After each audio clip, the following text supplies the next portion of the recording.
What I often wonder is, having passed the 200-year mark as a nation, have we peaked out in terms of freedom? Must we now look forward to a slide back into a totalitarian frame of reference? Or will the momentum of those ideas carry us through to the kind of freedom that was envisioned? I think each of us right now must decide how it will be.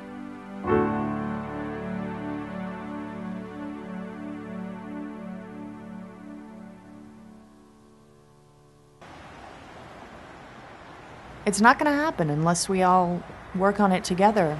As a team, it's kind of like we are here in this country, and it's something that we have to keep creating. It's the same as a marriage or anything else. If you stop creating it, it dies.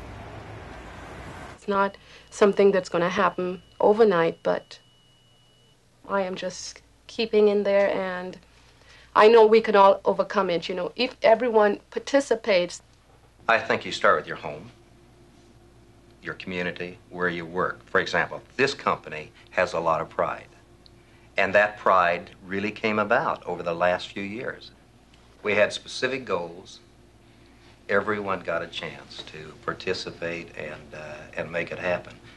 Somewhat the same as that we need for the country. An exact goal, and then work toward it.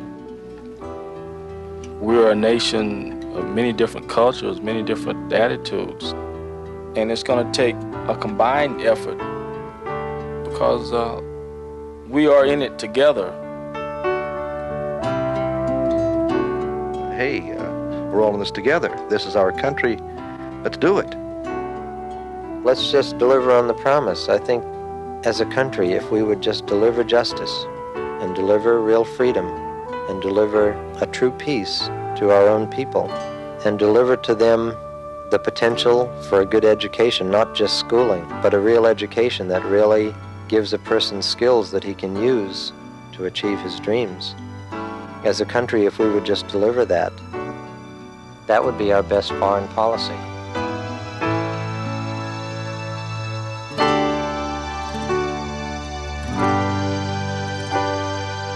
People are beginning to have families again, which I think is the strongest institution we have.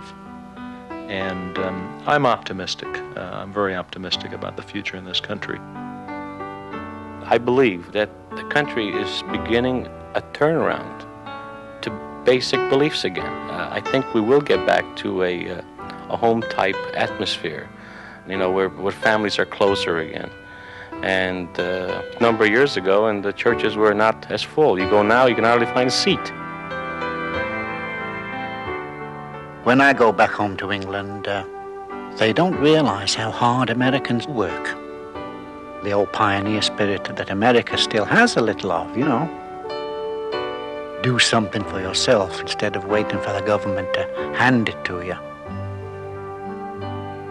The American people are far more wonderful and far more able and optimistic and enthusiastic and capable of solving their problems than you would ever know reading any newspapers or any magazines. I think if we all just realize that and not let the grim stories in the news lead us around by the nose so much, we could get a whole lot more done.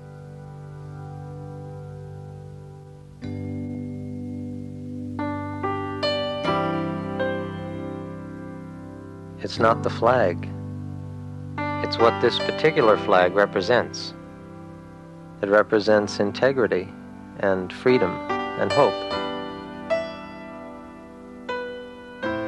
There's a line in our national anthem, and I can never hear it without tears. And it's, "Oh, say does that star-spangled banner yet wave? Is it still there?" And when I was a child and I heard that, I would always say inside, yes, it's still there. It's still there.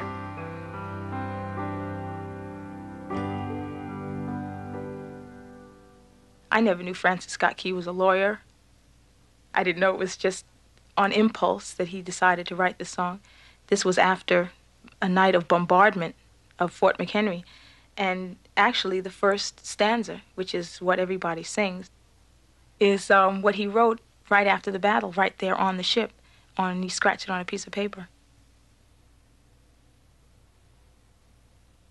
Oh, say, can you see by the dawn's early light what so proudly we held at the twilight's last gleaming, whose broad stripes and bright stars through the perilous fight o'er the ramparts we watched were so gallantly streaming, and the rocket's red glare, the bombs bursting in air, gave proof through the night that our flag was still there.